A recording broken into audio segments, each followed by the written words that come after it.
आज हम पढ़ेंगे रोस्टो के आर्थिक विकास की अवस्थाएं। ये जो है आपका सेकंड यूनिट शुरू होता है यहाँ से। प्रोफेसर डब्ल्यू रोस्टो ने आर्थिक विकास की अवस्थाओं को 5 भागों में विभाजित किया। पहली अवस्था है परंपरागत समाज, ट्रेडिशनल सोसाइटी। दूसरी, उत्कर्ष की पूर्व स्थितियाँ। तीसरी, उत्कर्ष की अवस्था। चौथी, परिपक्वता की अवस्था, स्टेज ऑफ मैच्योरिटी। और पांचवी है अत्यधिक उपभोग की अवस्था, स्टेज ऑफ हाई कंजप्शन। प्रत्येक अवस्था को डिटेल में देखते हैं अब। पहला है परंपरागत समाज की अवस्था। रोस्टो के अनुसार परंपरागत समाज वह अवस्था होती है जिसमें ढांचे का विकास न्यूटन विज्ञान तथा प्रौद्योगिकी पर आधारित सीमित उत्पादन फलनों के भीतर होता है और जिसमें भौतिक जगत के प्रति न्यूटन पूर्व की मनोवृत्तियाँ रहती हैं। लेकिन इसका अर्थ यह नहीं है कि ऐसे समाज में आर्थिक परिवर्तन नहीं होते हैं। वास्तव में अधिक भूमि को कानून में लाया जा सकता था, व्यापार के ढांचे तथा मात्रा का विस्तार किया जा सकता था, निर्मित वस्तुओं का उत्पादन हो सकता था तथा जनसंख्या और आय में वृद्धि के साथ साथ कृषि की उत्पादकता भी बढ़ाई जा सकती थी। किंतु आधुनिक विज्ञान और प्रौद्योगिकी के नियमित और व्यवस्थित प्रयोग की कमी के कारण प्रति व्यक्ति उत्पादन है और जो प्रति व्यक्ति आय है वो एक सीमा में ही रह पाई थी। अब परंपरागत समाज की मुख्य बातें निम्नलिखित हैं। ऐसे समाजों का सामाजिक ढांचा उत्तराधिकारवादी होता है, अर्थात इसमें परिवार और जाति संबंध प्रमुख निभाते हैं। राजनीतिक शक्ति सैनिकों तथा सिविल कर्मचारी वर्ग द्वारा समर्थित भूमिगत रईसों के हाथों में केंद्रित थी। तीसरा है कार्यकारी जनसंख्या का लगभग 3/4 भाग जो है वो कृषि में लगा हुआ था। कृषि ही राज्य तथा नवाबों की आय का प्रमुख स्रोत थी। आय को मंदिरों, अन्य स्मारकों के निर्माण, खर्चीले अंतिम संस्कारों, शादियों आदि पर अपव्यय किया जाता था। अब है दूसरा, उत्कर्ष या हटाने की पूर्व स्थितियों की अवस्था, the pre conditions for take off stage. आर्थिक विकास की यह अवस्था संक्रमण काल है जिसके अंतर्गत सतत वृद्धि की पूर्व स्थितियों का निर्माण होता है, अर्थात सभी चर जैसे जनसंख्या, पूंजी, स्टॉक, बचत, निवेश आदि में या तो स्थिर घातांक पर वृद्धि होती है या स्थिर रहते हैं। उत्कर्ष की पूर्व स्थितियों की अवस्था इस प्रकार है, इसमें 4 शक्तियाँ होती हैं। उत्कर्ष के लिए 4 शक्तियाँ हैं, नव जागरण, नव राजतंत्र, नव जगत और नव धर्म। इन शक्तियों के विकास और प्राधिकरण के स्थान पर तर्क और संदेहवाद को जन्म दिया गया, सामंतवाद का अंत किया, राष्ट्रों के उदय को बढ़ावा मिला, साहसिकता की भावना पैदा की गई। परिणाम स्वरूप न केवल नई खोज और आविष्कार हुए अपितु वाणिज्यिक नगरों में पूंजीवादी वर्ग का उत्थान हुआ। इसमें दूसरा है पूर्व स्थितियों की प्रक्रिया के तरीके या ढंग। सामान्य पूर्व स्थितियाँ अंतर्जात नहीं होती थी बल्कि किसी आक्रमण से उत्पन्न होती थी। जो भी हो, रूढ़िवादी समाज के उत्कर्ष के लिए कुछ प्रक्रिया इस प्रकार है। यह विचार फैलता है कि आर्थिक प्रगति संभव है और किसी अन्य लक्ष्य के लिए श्रेष्ठ समझी जाती है, चाहे वह राष्ट्रीय प्रतिष्ठा हो, निजी लाभ, सामान्य कल्याण या बच्चों के लिए श्रेष्ठतर जीवन। कम से कम कुछ के लिए तो शिक्षा आधुनिक सक्रियता की आवश्यकता को अनुकूल और विस्तार देने के लिए परिवर्तन होता है। निजी, सार्वजनिक और दोनों क्षेत्रों को नए ढंग से साहसिक व्यक्ति आगे लाते हैं। पूंजी जुटाने के लिए बैंक है या अन्य वित्तीय संस्थाएं भी प्रकट होती है। इन सब का रिजल्ट ये होता है कि निवेश बढ़ता है, विशेष रूप से परिवहन है, संचार है, कच्चा माल है में अन्य राष्ट्रों की आर्थिक रुचि होती है, व्यापार को बढ़ावा मिलता है। तीसरा बिंदु है इसमें गैर औद्योगिक क्षेत्रों में आमूलचूल परिवर्तनों की उपेक्षा। रोस्टो का ये मत था कि सतत औद्योगिकरण हेतु पूर्व स्थितियाँ सामान्य रूप से 3 गैर औद्योगिक क्षेत्रों में आमूलचूल परिवर्तन की उम्मीद रखती है या अपेक्षा रखती है। पहला है सामाजिक उपरिव्यय पूंजी का निर्माण। सामाजिक उपरिव्यय का अर्थ होता है नदी तालाब है, बांध है, इनका निर्माण, सड़कें, आधारभूत ढांचा जिसे कह सकते हैं, कृषि में प्रौद्योगिकी की परिवर्तन, और तीसरा है आयातों का विस्तार।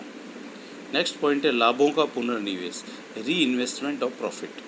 फलदायक निवेश दिशाओं में लाभों के पुनर्निवेश से निरंतर विकास और आधुनिक उद्योगों का विस्तार प्रमुख रूप से हुआ। फिर है प्रतिक्रियावादी राष्ट्रवाद।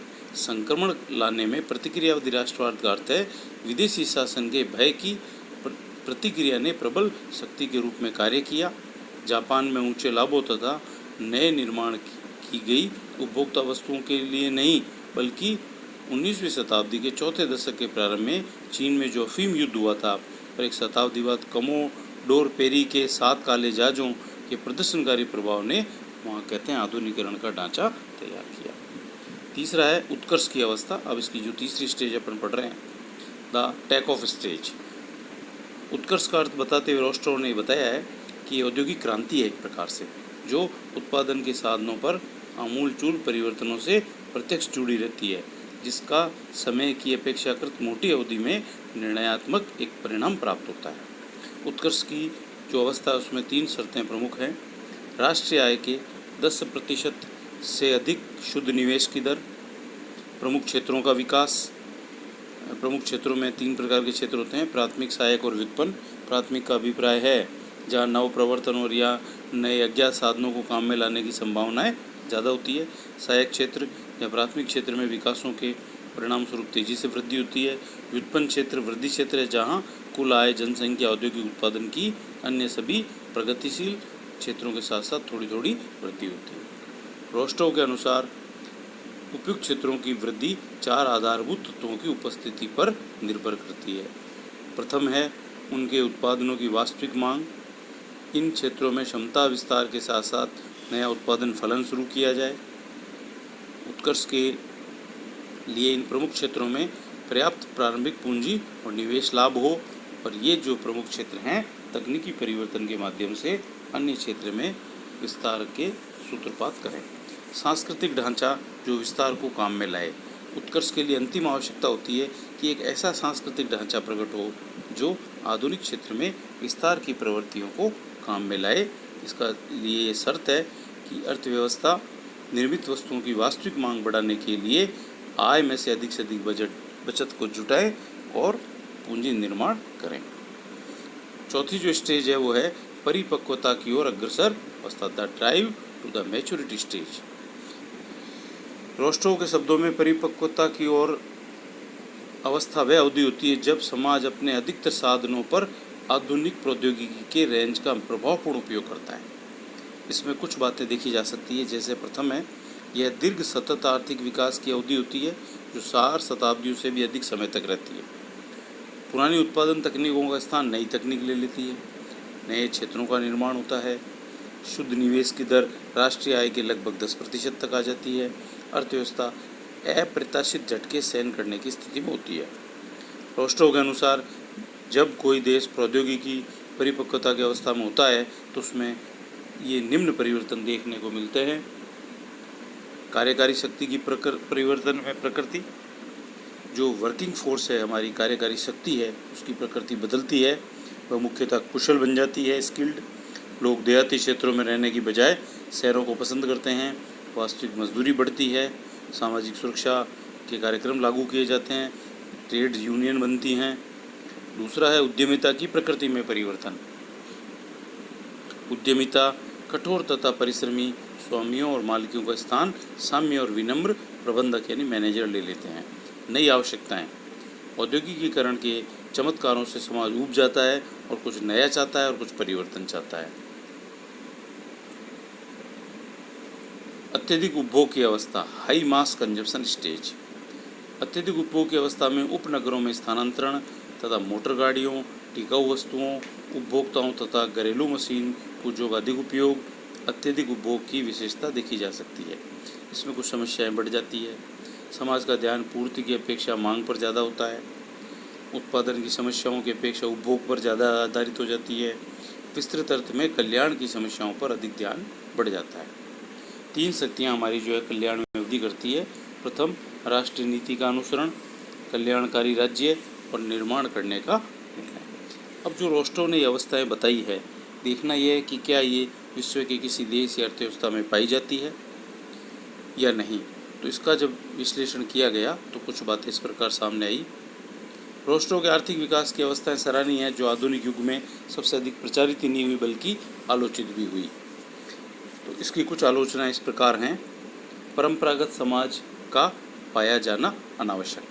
रोस्टोव ने आर्थिक विकास की अवस्थाओं में पहली जो अवस्था बताई थी, परंपरागत समाज, उनका मत था कि इसके बिना भी आर्थिक विकास संभव नहीं है। किंतु ये देखा गया कुछ देश पहली अवस्था से गुजरे ही नहीं। उदाहरण के लिए अमेरिका, कनाडा, न्यूजीलैंड, ऑस्ट्रेलिया, अनेक ऐसे देश हैं जो परंपरागत समाज से मुक्त रहकर भी उन्नत हो चुके हैं। पूर्व स्थितियाँ उत्कर्ष से पहले आए अनावश्यक है। पूर्व स्थितियों की अवस्था में यह भी आवश्यक नहीं है कि उत्कर्ष से पहले ही आए। उदाहरणार्थ, ये मानने का कोई कारण नहीं है कि उत्कर्ष से पहले कृषि क्रांति और परिवहन में सामाजिक ऊपरी पूंजी व्यय का संचय हो। परस्पर व्यापी अवस्था मतलब एक दूसरे में दोनों शामिल हो जाती हैं। अधिकांश देशों का यह अनुभव बताता है कि उत्कर्ष अवस्था में भी कृषि का विकास होता है। न्यूजीलैंड और डेनमार्क में उत्कर्ष कृषि विकास के कारण ही हुआ माना जाता है। इसके अतिरिक्त, जैसा रोस्टोव में बताते हैं, परिवहन में विशेष रूप से रेल मार्गों में सामाजिक ऊपरी पूंजी व्यय उत्कर्ष के अंतर्गत प्रमुख क्षेत्र रहा है। इस प्रकार विभिन्न अवस्थाएं एक दूसरे से व्यापी हो जाती हैं। नेक्स्ट है परिपक्वता की ओर अग्रसर। कुछ अवस्था उलझाने वाली और भ्रमोत्पादक हैं। इसमें उत्कर्ष की ये सभी विशेषताएं रहती है, जैसे राष्ट्रीय आय का 10% से ऊपर निवेश, नई उत्पादन तकनीक, प्रमुख क्षेत्रों और संस्थाओं का विकास। फलस्वरूप एक ऐसी अलग अवस्था की आवश्यकता ही कहाँ है जिसमें विकास की प्रक्रिया आत्मजनक बन जाती है। यह तो उत्कर्ष की अवस्था में भी आत्मजनक बन सकती है। जैसा कि प्रोफेसर कुजनेट्स ने कहा है, कोई भी वृद्धि आत्मनिर्भर अथवा आत्मसीमित नहीं हो सकती। विकास को एक अवस्था का आत्मजनक के रूप में विशिष्टीकरण और परिणाम स्वरूप अन्य अवस्थाओं को विशेषता से रहित मानना ऐसे वास्तविक प्रमाण और विश्लेषण की अपेक्षा करता है, जिस पर रोस्टोव ने ध्यान नहीं दिया। अधिक उपभोग अवस्था कालक्रम के अनुसार नहीं है। अधिक उपभोग की अवस्था ऐसे निश्चित की गई है कि ऑस्ट्रेलिया और कनाडा जैसे कुछ देश परिपक्वता तक पहुंचने से पहले इस अवस्था में प्रवेश कर चुके। एक आलोचक के अनुसार अधिक उपभोग की अवस्था अपने सैद्धांतिक अधिस्तर होने के अतिरिक्त कुछ नहीं है। जहाँ तक उत्कर्ष और भारत का प्रश्न है, भारत उत्कर्ष की तीनों शर्तें पूरी करता है, इसलिए योजनाबद्ध विकास के उस ढांचे का निर्माण किया है जो आधुनिक क्षेत्र का विस्तार करता है। लोगों की कुशलता और वृत्तियों में परिवर्तन हो रहे हैं।